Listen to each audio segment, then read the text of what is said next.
नमस्कार विद्यार्थी मित्रांनो, मराठी वर्गमध्ये सर्व महाटेट ॲस्पिरंट्सचं अगदी मनापासून स्वागत आहे. आजचा हा एक्सप्लेनर फोर्स, इनर्शिया आणि प्रेशर यांसारख्या फंडामेंटल कॉन्सेप्ट्स अगदी सोप्या भाषेत समजून घेण्यासाठी अत्यंत महत्त्वाचा ठरणार आहे. अगदी बरोबर. हॅलो एव्हरीवन, पूर्ण ऊर्जेने आणि उत्साहाने हा विषय आपण कव्हर करूया, कारण यातून परीक्षेत थेट प्रश्न येतात. आणि हो, सुरुवातीला सांगून ठेवतो, या एक्सप्लेनरच्या अतिशय महत्त्वाच्या PDF नोट्स आणि क्विज लिंक्स खाली डिस्क्रिप्शनमध्ये उपलब्ध करून दिलेल्या आहेत. त्या नक्की चेक करा. चला तर मग वेळ न घालवता लगेचच सुरुवात करूया. आजच्या या एक्सप्लेनरचा अजेंडा एकदम क्लिअर आहे. आपण पाहणार आहोत 1. Types of forces, 2. Balance and unbalance forces, 3. Understanding inertia आणि 4. The science of pressure. बघा, महाटेट परीक्षेत आजकाल सरळ प्रश्न विचारण्याऐवजी लॉजिकल रिझनिंगवर आधारित ॲप्लिकेशन बेस्ड प्रश्न जास्त विचारले जातात. त्यामुळे या टॉपिक्समधील कन्सेप्ट्स फक्त पाठ न करता उदाहरणासहित समजून घेणं जास्त गरजेचं आहे. आणि आज आपण नेमकं तेच करणार आहोत. ओके, तर सर्वात आधी आपण पहिल्या सेक्शनकडे वळूया. टाइप्स ऑफ फोर्सेस म्हणजेच बलाचे मुख्य प्रकार, कॉन्टॅक्ट आणि नॉन कॉन्टॅक्ट फोर्सेस. साध्या पुस्तकी व्याख्यांपेक्षा रिअल वर्ल्ड एक्झाम्पल्सने हे जास्त छान समजेल. संपर्क बल म्हणजेच कॉन्टॅक्ट फोर्स समजून घेण्यासाठी मोटार ढकलणे, कुत्र्याला ओढणे किंवा फुटबॉलला किक मारणे ही उदाहरणं पहा. जे बेसिक लर्नर्स आहेत त्यांनी हे अगदी सोप्या मराठीत समजून घ्या. जेव्हा दोन वस्तूंमध्ये प्रत्यक्ष संपर्क म्हणजेच फिजिकल कॉन्टॅक्ट असतो आणि त्यामुळे बल प्रयुक्त होते, त्याला आपण संपर्क बल म्हणतो. इथे स्नायूंचा वापर होतोय, म्हणून याला स्नायुबल किंवा मस्क्युलर फोर्स सुद्धा म्हणतात. आणि विशेष म्हणजे महाटेटच्या मागील एका पेपरमध्ये म्हणजे PYQ मध्ये फुटबॉलला किक मारणे हे कोणत्या बलाचं उदाहरण आहे असा थेट प्रश्न आला होता. त्याचं उत्तर होतं संपर्क बल. आता याच्या अगदी उलट, नॉन कॉन्टॅक्ट फोर्सेस म्हणजे असंपर्क बले. चुंबक जेव्हा लोखंडी टाचण्यांना आकर्षित करतो किंवा घासलेला कंगवा कागदाच्या कपट्यांना आकर्षित करतो, तेव्हा त्या दोन वस्तूंमध्ये कोणताही थेट संपर्क नसतो, तरीही बल कार्य करत असतं. हो, गुरुत्वीय बल, चुंबकीय बल आणि स्थितिक विद्युत बल ही असंपर्क बलाची क्लासिक उदाहरणे आहेत. हा महाटेटचा अत्यंत आवडता टॉपिक आहे, त्यामुळे ही उदाहरणे चांगली लक्षात ठेवा. चला, आता सर्वांच्या लॉजिकल रिझनिंगची थोडी टेस्ट घेऊया. हा आहे आजचा आपला पहिला गेस क्वेश्चन. समजा एका गुळगुळीत रस्त्यावरून घर्षण बल म्हणजेच फ्रिक्शन अचानक नाहीसे झाले तर काय होईल? विचार करा. घर्षण बल हे एक संपर्क बल आहे. जर ते नसेल तर आपण चालू शकू का की घसरून पडू? याचं उत्तर सर्वांनी लगेच खाली कमेंट बॉक्समध्ये लिहायचे आहे. पाहूया किती जणांचे लॉजिक अगदी बरोबर लागतंय. आणि मित्रांनो, जे विद्यार्थी खरोखरच महाटेटची सिरियस तयारी करत आहेत त्यांच्यासाठी आपण एक खास मेंबरशिप प्लॅन आणला आहे.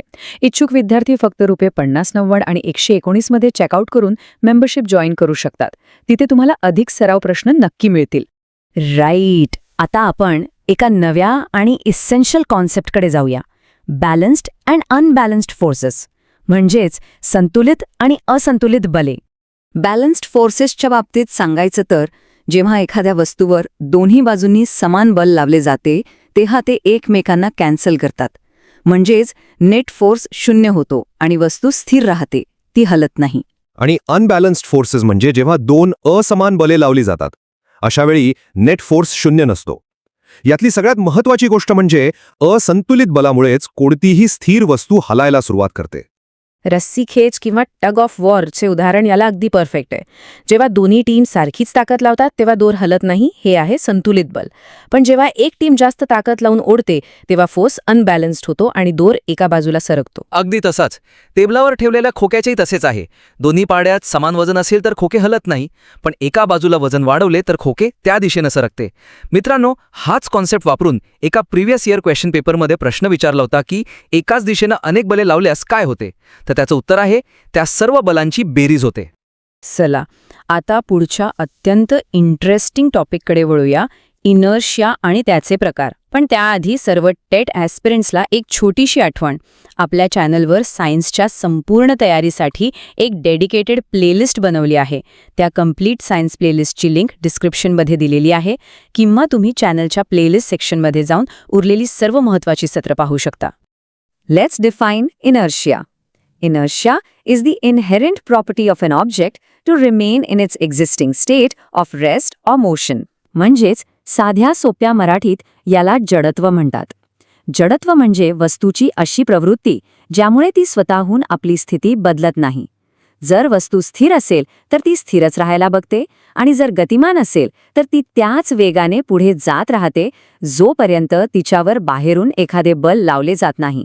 एका पेल्यावर पोस्टकार्ड आणि त्यावर एक 5 रुपयाचे नाणे ठेवल्यास काय होईल? हा आहे आजचा आपला दुसरा गेस क्वेश्चन. प्रश्न नीट ऐका. जर त्या कार्डला जोरात टिचकी मारली तर त्या नाण्याचं नक्की काय होईल?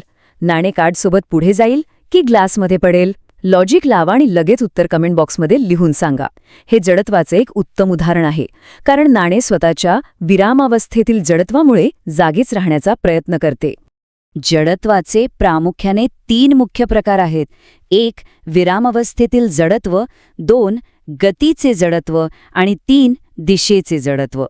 आणि मित्रांनो, ह्याची उदाहरणे परीक्षेत नेहमी येतात. मागच्या एका PYQमध्ये विचारले होती की बस अचानक सुरू झाल्यावर प्रवासी मागच्या दिशेने का फेकले जातात? हे विराम अवस्थेतील जडत्वामुळे घडते. आणि जर धावणारी बस अचानक थांबली तर प्रवासी पुढे फेकले जातात. हे गतीचे जडत्व आहे. वाहन अचानक वळण घेते तेव्हा प्रवासी विरुद्ध दिशेला फेकले जातात. हे दिशेचे जडत्व आहे. हे 3ही PYQs आहेत, त्यामुळे हे नक्की लक्षात ठेवा. ओके, आता आपण आजच्या शेवटच्या पण अत्यंत महत्त्वाच्या सेक्शनकडे आलो आहोत. द सायन्स ऑफ प्रेशर म्हणजेच दाब. महाटेटच्या क्वेश्चन पेपर्समध्ये या टॉपिकवर हमखास प्रश्न विचारले जातात. चला तर बघूया, प्रेशर म्हणजे नक्की काय. लाकडात ठोकले जाणारे खिळे हे दाबाचे एक उत्तम उदाहरण आहे. आणि हा आहे आपला तिसरा लॉजिकल रिझनिंग गेस क्वेश्चन.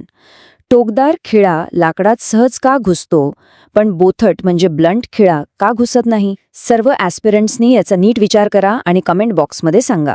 इथे एरिया म्हणजे क्षेत्रफळ आणि प्रेशर यांचा खूप जवळचा संबंध आहे, जो आपण लगेच पुढच्या फॉर्म्युलासह पाहणार आहोत. टेटच्या मल्टिपल चॉईस क्वेश्चन्समध्ये चांगले गुण मिळवण्यासाठी हे SI युनिट्स पाठ असणे मॅन्डेटरी आहे. फोर्सचे युनिट आहे न्यूटन, एरियाचं युनिट आहे स्क्वेअर मीटर्स. आणि म्हणूनच प्रेशरचं युनिट होते N/मीटर². यालाच पास्कल असेही म्हणतात. मागच्या वर्षीच्या एका PYQमध्ये थेट प्रश्न होता की हवामानशास्त्रात दाबाचे एकक काय असते? त्याचे उत्तर बार असे आहे. हे युनिट्स अगदी तोंडपाठ करून ठेवा. आता तो खिळ्यांचा कन्सेप्ट क्लिअर करूया. सूत्राप्रमाणे दाब बरोबर बल भागिले क्षेत्रफळ. म्हणजे जर क्षेत्रफळ वाढले तर त्याच बलाला दाब कमी होतो आणि क्षेत्रफळ कमी झाले तर दाब वाढतो. पुस्तके जेव्हा फळीवर पसरवून ठेवली जातात तेव्हा क्षेत्रफळ जास्त असते म्हणून फळी वाकत नाही, पण तीच पुस्तके एकावर एक रचून ठेवली तेव्हा क्षेत्रफळ कमी होते आणि दाब वाढतो, ज्यामुळे फळी वाकते. याच कारणामुळे वाळवंटात चालणाऱ्या उंटाचे पाय पसरट असतात, ज्यामुळे वाळूवर दाब कमी पडतो आणि पाय वाळूत रुतत नाहीत. हा उंटाचा प्रश्नसुद्धा एक प्रसिद्ध PYQ आहे. आणि हो, फक्त स्थायू पदार्थच नाही तर द्रव म्हणजे लिक्विडसुद्धा दाब निर्माण करतात. बाटलीत पाणी भरल्यावर बाजूला लावलेला फुगा फुगतो. यावरून हे सिद्ध होते की द्रव पदार्थ ज्या भांड्यात ठेवले आहेत त्या भांड्याच्या भिंतींवर दाब देतात. हा सुद्धा परीक्षेत वारंवार विचारला जाणारा कॉन्सेप्ट आहे. शेवटी एका विचार करायला लावणाऱ्या प्रश्नासोबत आपण थांबत आहोत. भाजीवाली डोक्यावर पाटी ठेवण्यापूर्वी कपड्याची चुंबळ का ठेवते? त्यामुळे जड पाटीचा दाब कसा कमी होतो? हा सुद्धा एक PYQ बेस्ड लॉजिकल रिझनिंग प्रश्न आहे. सूत्राचा विचार केल्यास लक्षात येते की चुंबळीमुळे डोक्यावरील पाटीचा संपर्क क्षेत्रफळ वाढतो आणि त्यामुळे डोक्यावर पडणारा दाब एकदम कमी होतो. आहे ना कमाल? मित्रांनो, जर हा एक्सप्लेनर तुम्हाला आवडला असेल तर मराठी वर्ग यूट्यूब चॅनलला नक्की लाईक, शेअर आणि सबस्क्राईब करा. तसेच सर्व सोशल मीडिया प्लॅटफॉर्म्स जसे की व्हॉट्सॲप आणि टेलिग्राम चॅनलला नक्की जॉईन करा. सर्व लिंक्स डिस्क्रिप्शनमध्ये उपलब्ध आहेत. And finally, if you want to join our premium Telegram channel, included daily YouTube video, PDF notes, quiz links, 89 rupees per month, check out link in the description.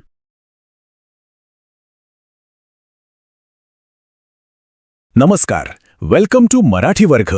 सर्वांचं खूप खूप स्वागत आहे आजच्या या भन्नाट सेशनमध्ये. येस मित्रांनो, दाब आणि प्लावक बल या आपल्या महाटेट सायन्स सिरीजचा हा अगदी शेवटचा भाग आहे, म्हणजेच लास्ट पार्ट. आज आपण उरलेले सगळे इम्पॉर्टंट टॉपिक्स एकदम सोप्या भाषेत आणि उत्साहाने कव्हर करणार आहोत. ॲब्सोल्युटली. आणि तुम्हाला तर माहितीच आहे, या पूर्ण टॉपिकच्या PDF नोट्स आणि प्रॅक्टिस क्वेस्टची लिंक खाली डिस्क्रिप्शनमध्ये ऑलरेडी दिलेली आहे, तर अभ्यास पक्का करण्यासाठी ती नक्की चेक करा. चला तर मग वेळ न घालवता थेट सुरू करूया. राईट. तर आजच्या या एक्सप्लेनर्सचा अजेंडा अगदी क्लिअर आहे. आपण दाब आणि एकक, द्रव आणि वायुदाब, प्लावक बल, आर्किमिडीसचे तत्व आणि शेवटी महाटेटचे मागील वर्षांचे प्रश्न आणि लॉजिकल गेस क्वेश्चन्स कव्हर करणार आहोत. हाच पॅटर्न थेट तुमच्या परीक्षेला टार्गेट करतो. सेक्शन 1 दाब आणि एकक. दाबाच्या मूलभूत संकल्पना समजून घेऊया. सर, आपण रोज दाब किंवा प्रेशर हा शब्द वापरतोच, पण विज्ञानाच्या म्हणजे सायन्सच्या भाषेत हा दाब नक्की असतो तरी काय? Very good question. सो दाब म्हणजे दुसरं तिसरं काही नसून प्रयुक्त केलेलं बल म्हणजे फोर्स आणि क्षेत्रफळ म्हणजे एरिया यांचं गुणोत्तर. फॉर्म्युला एकदम सिंपल आहे. दाब बरोबर बल भागिले क्षेत्रफळ.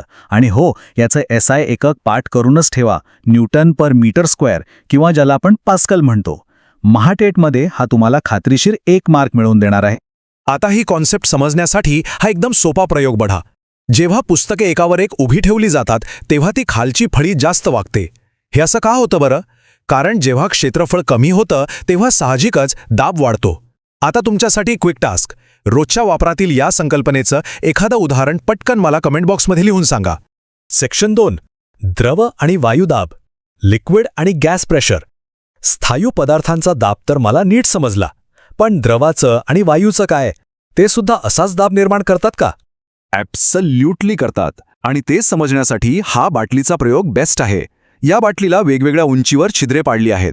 तुम्ही बघू शकता, सर्वात खालच्या छिद्रातून पाण्याची धार सर्वात लांब पडत आहे. याचं साधं लॉजिक काय, तर द्रवाची खोली जशी वाढते तसं त्याचा दाबही वाढतो.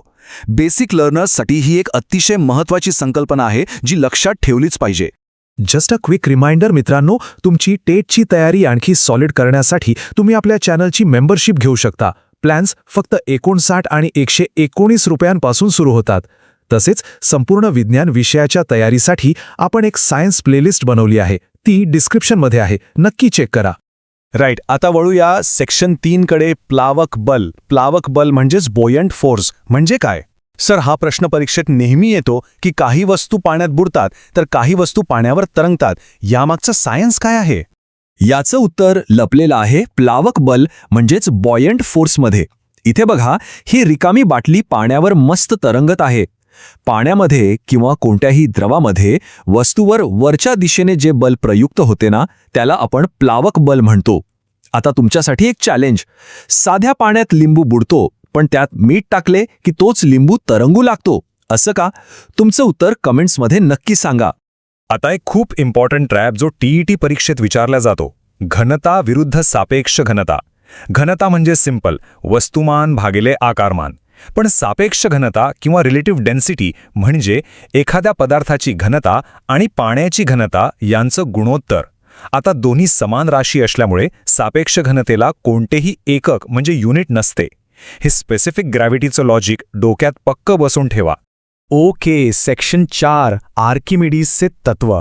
The Archimedes principle. आर्किमिडीज एक ग्रीक शास्त्रज्ञ होते ना, पण त्यांच्या तत्वाचा जड वस्तूंशी आणि पाण्याशी एक्झॅक्टली काय संबंध आहे? अगदी बरोबर. आर्किमिडीसचे तत्व आपल्याला सांगते की जेव्हा एखादी वस्तू द्रव्यात अंशतः किंवा पूर्णतः बुडते तेव्हा त्यावर वरच्या दिशेने एक बल प्रयुक्त होते.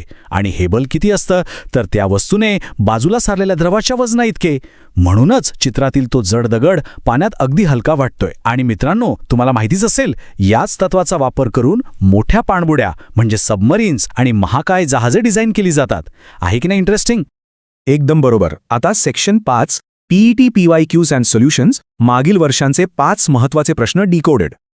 आता एनर्जी थोडी हाय ठेवूया. आपण थेट महाटेटच्या मागील वर्षांच्या प्रश्नांकडे वळणार आहोत. हे प्रश्न पाठ्यपुस्तकाच्या स्वाध्यायावरच आधारित आहेत. Let's go. तर पहिला प्रश्न स्क्रीनवर आहे. महाटेट PYQ 1. दाबाचे SI प्रणालीतील एकक कोणते आहे? मी थोडं थांबतोय. सर्वांनी पटकन आपलं उत्तर कमेंट बॉक्समध्ये टाईप करा पाहू. आणि याचं अगदी अचूक उत्तर आहे न्यूटन पर मीटर स्क्वेअर, ज्याला आपण पॅस्कल म्हणजेच PA म्हणतो. आपण मघाशीच फॉर्म्युला पाहिला, बल भागिले क्षेत्रफळ. पेपर 1 आणि पेपर 2 दोन्हीमध्ये हे वारंवार विचारलं जातं, त्यामुळे हे विसरायचा चान्सच नाही. आता हे जोड्या जुडवाचे प्रश्न बघा. एकाच वेळी आपण 3 कॉन्सेप्ट्स क्लिअर करूया. द्रवाचा दाब सर्व दिशांना सारखा असतो. त्यानंतर धार नसलेली सुरी म्हणजे कमी दाब आणि सापेक्ष घनता यालाच आपण विशिष्ट गुरुत्व म्हणजेच स्पेसिफिक ग्रॅव्हिटी म्हणतो. परीक्षेत चुकीचे पर्याय झटपट एलिमिनेट करण्यासाठी हे खूप काम येतं. महाटेट PYQ 5. धारदार चाकूने फळे सहज कापता येतात, पण बोथट चाकूने नाही. असे का? हा प्रश्न खूपदा आलाय आणि माझं यात नेहमीच कन्फ्युजन होतं. यामागे नेमकं कोणतं सायन्स आहे सर? अरे एकदम सोपं आहे. द क्रुशियल पॉइंट इज क्षेत्रफळ कमी तर दाब जास्त. धारदार चाकूच्या पात्याचं क्षेत्रफळ खूपच कमी असतं. त्यामुळे जेव्हा आपण बल लावतो तेव्हा ते एका छोट्याशा क्षेत्रावर केंद्रित होतं आणि तिथे दाब प्रचंड वाढतो. म्हणूनच फळ अगदी सहज कापलं जातं. हे या पूर्ण चॅप्टरचं कोर इक्वेशन आहे. आणि आता section 6 logical guess questions. Top स्कोररसाठी 3 संभाव्य प्रश्न. हे असे प्रश्न आहेत जे परीक्षेत तुम्हाला इतरांपेक्षा एक पाऊल पुढे नेतील. चला बघूया. गॅस प्रश्न पहिला. माल वाहून नेणाऱ्या अवजड वाहनांच्या म्हणजेच ट्रक्सच्या चाकांची संख्या जास्त का असते? आपण मगाशी क्षेत्रफळ आणि दाबाविषयी जे शिकलो तेच लॉजिक इथे अप्लाय करा बरं. एक्झॅक्टली. याचं उत्तर आहे वजन वितरित करण्यासाठी आणि दाब कमी करण्यासाठी. जास्त चाके असल्यामुळे ट्रकचा रस्त्याशी संपर्क येणारा पृष्ठभाग वाढतो. आणि आपण आत्ताच पाहिलं, क्षेत्रफळ वाढलं की दाब कमी होतो. यामुळेच तर इतका जड ट्रक असूनही रस्ता खराब होत नाही आणि चाके जमिनीत रुतत नाहीत. आणि हे आहेत शेवटचे 2 गेस प्रश्न. समुद्राच्या पाण्यात जहाज आणि गोड्या पाण्यात जहाज यात काय फरक दिसेल?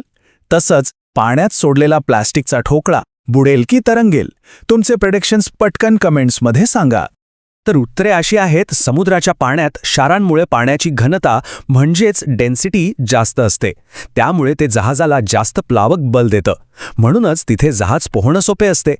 आणि प्लास्टिकचा ठोकळा तो तरंगेल कारण त्याची घनता पाण्यापेक्षा कमी असते. ज्या बेसिक लर्नर्सची उत्तरे बरोबर आली आहेत त्या सगळ्यांना कॉंग्रॅच्युलेशन्स. मित्रांनो, तुम्हाला आमचे हे एक्सप्लेनर आवडलं असेल तर मराठी वर्ग या आपल्या यूट्यूब चॅनलला नक्की लाईक, शेअर आणि सबस्क्राईब करा. तसेच आमचे व्हॉट्सॲप आणि टेलिग्राम ग्रुप्स नक्की जॉईन करा. सर्व लिंक्स खाली डिस्क्रिप्शनमध्ये आहेत. If you want to join our premium Telegram channel, included daily YouTube video, PDF notes, quiz links, ₹89 per month, check out link in the description.